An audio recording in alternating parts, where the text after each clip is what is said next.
Je suis désolé, je sais pas comment faire cette vidéo. C'est la troisième fois que je la tourne. C'est la troisième tentative de cette vidéo et ça me prend la tête. Ça me prend vraiment la tête. Ça me prend la tête parce que je suis censé continuer la vidéo d'avant, qui a été peu vue, donc au final c'est pour peu de personnes. Cette vidéo, elle me plaît pas spécialement, j'ai pas forcément envie de faire la suite. J'ai envie de faire d'autres trucs, ok?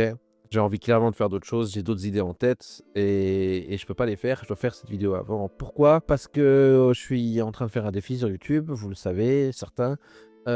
Sinon, il y a des vidéos sur la chaîne qui en parlent. Fouillez, vous trouverez bien. Et comme j'ai envie de faire d'autres vidéos, mais que je dois faire celle-là pour faire le point sur le défi, je suis tout le temps le cul entre deux chaises. Et croyez-moi, ça fait mal. Ça fait mal d'avoir le cul entre deux chaises. C'est pas pratique. C'est pour ça d'ailleurs que je pense qu'on est assis sur une chaise à la fois, d'habitude. Parce que le cul entre deux chaises, c'est pas sympa. C'est chiant. Je veux dire, imagine, tu vois, si tu mets une chaise qui est faite pour supporter un cul, puis une autre chaise qui est faite pour supporter un autre cul, et que toi, tu monopolises ces deux chaises, en plus de gaspiller une chaise, tu l'utilises mal. Donc, c'est chiant. On va arrêter d'être le cul entre deux chaises. Surtout que si c'est des chaises Corsair Gaming, elles coûtent vachement cher. C'est chiant. Voilà. Je suis pas sûr que ça ait beaucoup de rapport avec ce que je veux dire, mais ça me paraissait important de mettre les points sur les i. Voilà. Je vais pas du tout parler des autres vidéos de la chaîne.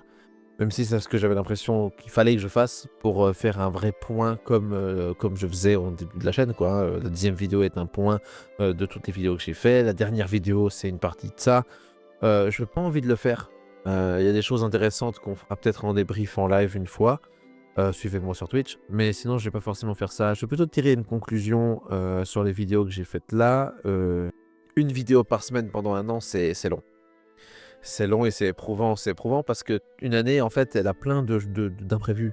Elle a plein de moments très différents et que comme je bosse, ce qui est plus ou moins ce que j'ai voulu dire dans la dernière vidéo, eh ben, il y a des imprévus qui viennent de plein de points, hein. Comme je suis pas youtubeur à temps plein, je peux pas non plus me consacrer autant de temps sur les vidéos.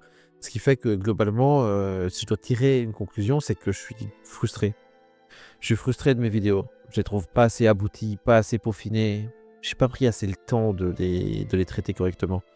Le problème, c'est que je n'ai pas trop le choix. Je n'ai pas trop le choix dans le sens où je me suis fixé cet objectif. Personne ne porte atteinte à ma sécurité mentale ou physique, ne vous inquiétez pas.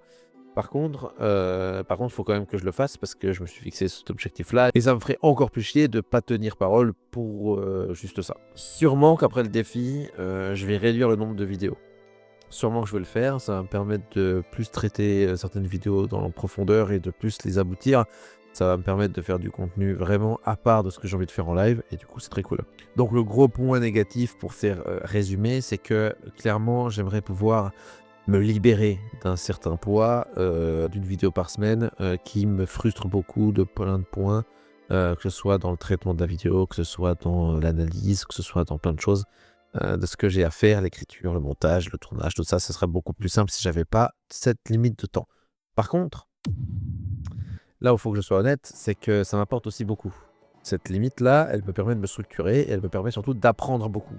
Sortir une vidéo par semaine, c'est comme si j'apprenais une leçon par semaine. J'apprends un nouveau truc toutes les semaines. Tandis que si je faisais une vidéo que quand elle était terminée, eh ben j'en aurais sorti quoi, 6-7 des vidéos depuis le début de l'année, max, peut-être un peu plus. Que j'ai appris 4 fois plus, c'est forcément mieux. Donc, le défi reste quand même très enrichissant, malgré les frustrations que je peux en ressentir.